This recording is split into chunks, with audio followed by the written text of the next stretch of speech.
حدیث نمبر 2022 حضرت سلمہ رضی اللہ تعالی عنہا سے مروی ہے،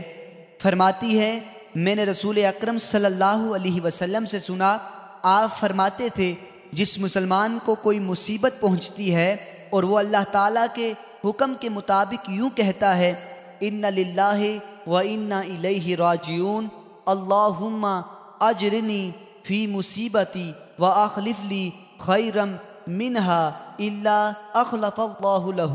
خیرا،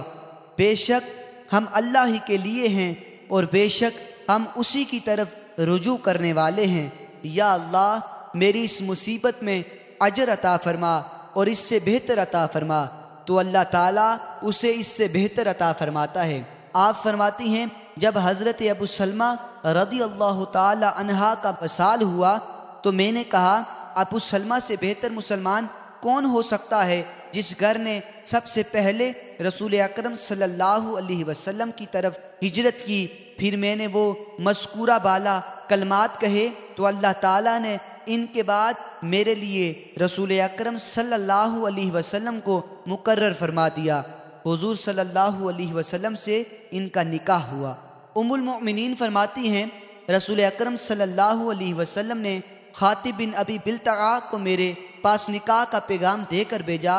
تو میں نے کہا میری ایک بیٹی ہے اور میں بہت غیرت مند ہوں۔ آپ نے فرمایا جہاں تک اس کی بیٹی کا تعلق ہے تو ہم اللہ تعالیٰ سے دعا کرتے ہیں کہ اللہ تعالیٰ اسے اس بیٹی کی طرف سے بے نیاز کر دے، اور میں اللہ تعالیٰ سے دعا کرتا ہوں کہ یہ غیرت اس سے دور ہو جائے۔